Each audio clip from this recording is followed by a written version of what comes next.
श्री रामकृष्ण लीला प्रसंग स्वामी शारदानंद जी द्वारा लिखित पाठ संख्या 41।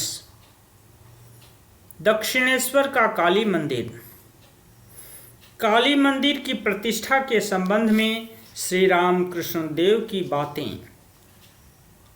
रानी रासमणी द्वारा दक्षिणेश्वर में काली मंदिर प्रतिष्ठा के संबंध में श्री रामकृष्ण देव समय समय पर हमसे बहुत सी बातें कहा करते थे।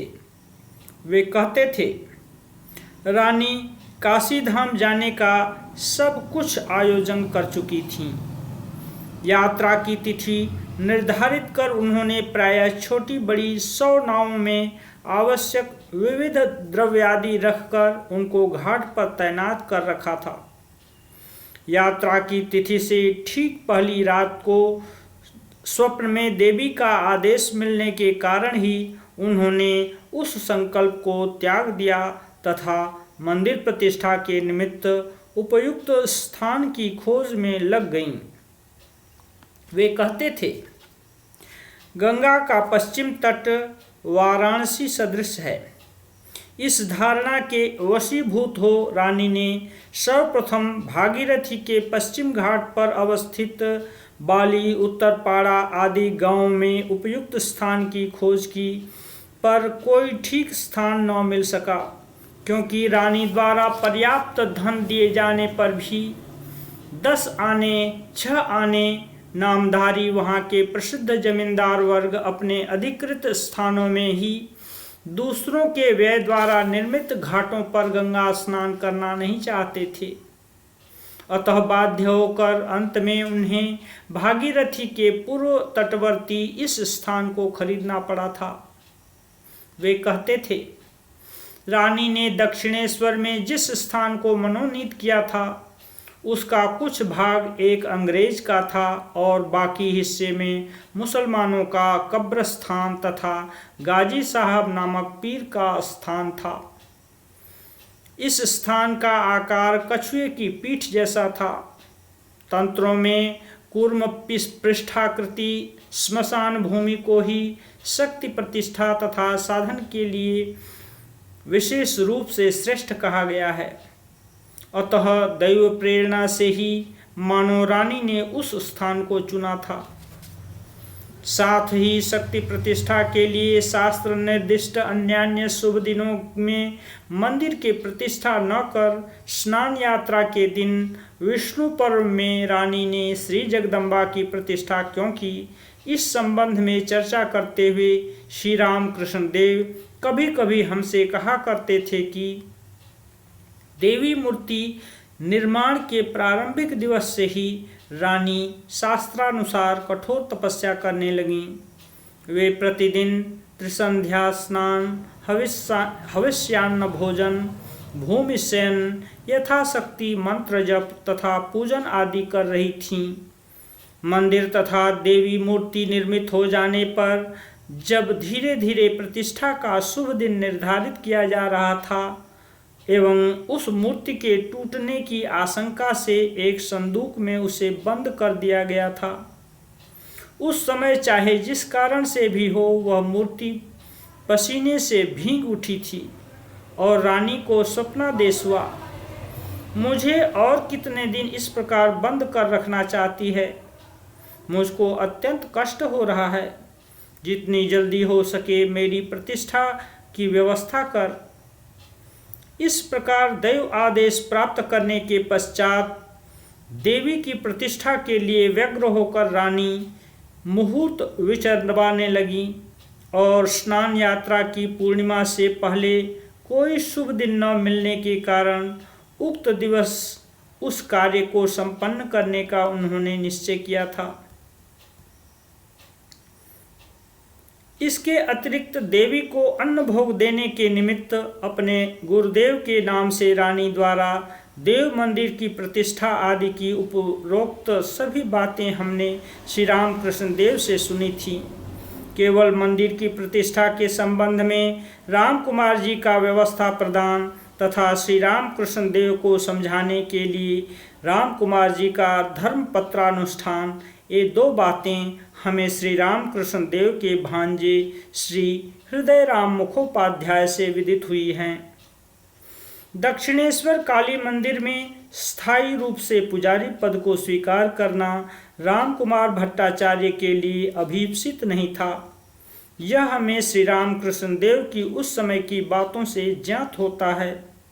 इस संबंध में विवेचना करने पर प्रतीत होता है कि सरल हृदय रामकुमार जी उस समय उस विषय को यथावत समझ नहीं पाए थे।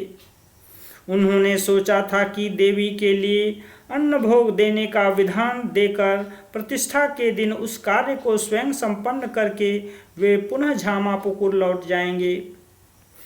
उस दिन देवी को अन्न भोग देते समय वे किंचित मात्र भी संकुचित नहीं हुए थे और न उनके मन में इस प्रकार की ही भावना उपस्थित हुई थी कि वे किसी प्रकार का अशास्त्रीय कार्य कर रहे हैं। अपने छोटे भाई के साथ उस समय किए गए उनके व्यवहार से इस बात का स्पष्ट परिचय मिलता है। भोजन के संबंध में श्री रामकृष्ण देव की निष्ठा। प्रतिष्ठा के दूसरे दिन अग्रज का समाचार लेने तथा प्रतिष्ठा संबंधी जो कार्य अवशिष्ट थे उन्हें देखने के लिए श्री रामकृष्ण देव सहज ही दक्षिणेश्वर आए। कुछ देर तक वहां रहने के पश्चात उन्हें यह अनुभव हुआ कि उस दिन उसके अग्रज के लिए झामापुकुर लौटने की कोई संभावना नहीं है। इसलिए वहां रहने का अनुरोध होने पर भी अग्रज की बात को न मानकर भोजन के समय वे पुनः झामापुकुर वापस आ गए। तदनंतर 5-7 दिन तक श्री रामकृष्ण देव फिर दक्षिणेश्वर नहीं गए। वहां का कार्य समाप्त हो जाने के बाद अग्रज यथा समय झामापुकुर वापस आ जाएंगे यह सोचकर वे वहीं रहे। किंतु 1 सप्ताह व्यतीत हो जाने पर भी जब रामकुमार जी वापस नहीं आए तब श्री रामकृष्ण देव के मन में नाना प्रकार की चिंताएं होने लगीं तथा अग्रज का कुशल समाचार लाने के लिए वे पुनः दक्षिणेश्वर पहुँचे। वहां जाकर उन्होंने सुना कि रानी के विशेष अनुरोध से सदा के लिए रामकुमार जी ने श्री जगदम्बा के पुजारी पद को ग्रहण करने का निश्चय किया है। यह सुनते ही उनके मन में विभिन्न बातें उदित हुईं और वे अपने पिताजी के अशूद्रयाजन तथा अप्रतिग्रह की याद दिलाकर उनको उस कार्य से निवृत्त करने का प्रयास करने लगे। सुना जाता है कि रामकुमार जी ने श्री रामकृष्ण देव को शास्त्र तथा युक्तियों के द्वारा विभिन्न प्रकार से समझाने की चेष्टा की, किंतु यह देखकर कि कोई भी बात उनके हृदय को स्पर्श नहीं कर रही है, अंत में उन्होंने धर्मपत्र अनुष्ठान रूप सरल उपाय का अवलंबन किया। ऐसा सुनने में आता है कि धर्मपत्र में यह लिखा हुआ निकला था, रामकुमार ने पूजक के पद को स्वीकार कर कोई निंदित कर्म नहीं किया है, उससे सभी का मंगल होगा। धर्मपत्र की मीमांसा को देखकर श्री रामकृष्ण देव का मन उस विषय में निश्चिंत होने पर भी एक दूसरी चिंता ने उनके हृदय पर अपना अधिकार जमा लिया। वे सोचने लगे कि इस परिस्थिति में संस्कृत विद्यालय का बंद हो जाना अनिवार्य है, अतः उन्हें क्या करना चाहिए।